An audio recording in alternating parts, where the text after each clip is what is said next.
बोली राजा रामचंद्र की बोली लखन लाल की बोली पवन पुत्र हनुमान की बोली कलयुग महाराज की। आइए बहुत ही अच्छे भजन। आशाओं का हुआ खातिमा और दिल की तमन्ना बनी रही, जब परदेसी हुआ रवाना सुंदर काया बनी रही, सुंदर काया बनी रही। आशाओं का हुआ खातिमा दिल की तमन्ना बनी रही, जब परदेसी हुआ रवाना सुंदर काया बनी रही, सुंदर काया बनी रही। एक बार अपने घर में पत्थर खा गया था, जन्म मरने रगड़ मोरे ले आयो राजा, जन्म मरने का टाइम आया, जन्म मरने का टाइम आया। होती उनकी बनी रही, जब परदेसी हुआ रवाना सुंदर काया बनी रही, सुंदर काया बनी रही। आशाओं का हुआ खातिमा दिल की तमन्ना बनी रही, जब परदेसी हुआ रवाना सुंदर काया बनी रही, सुंदर काया बनी रही।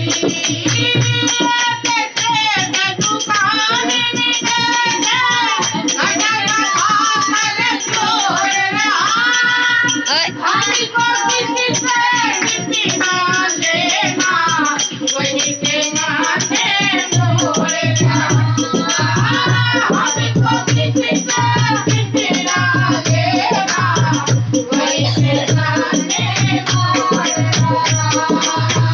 काल बलि का लगा जमाना, काल बलि का लगा जमाना, जन्म मरने बनी रही, जब परदेसी हुआ रवाना सुंदर काया बनी रही, सुंदर काया बनी रही।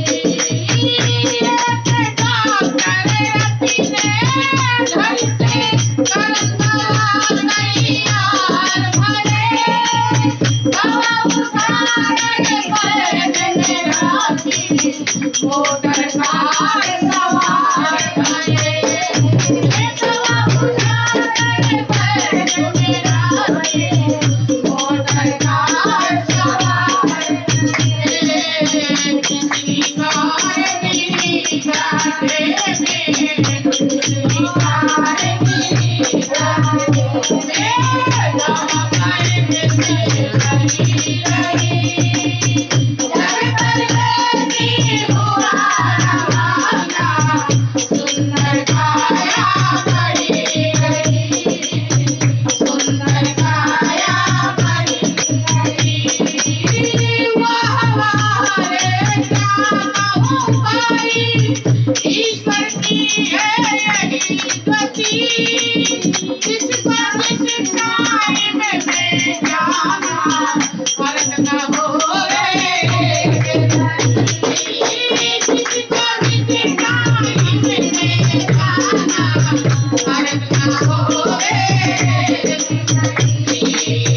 जिसने हरि का नाम लिया है, जिसने हरि का नाम लिया है, कमाई करी नहीं, परदेसी हुआ रवाना सुंदर काया बनी रही, सुंदर काया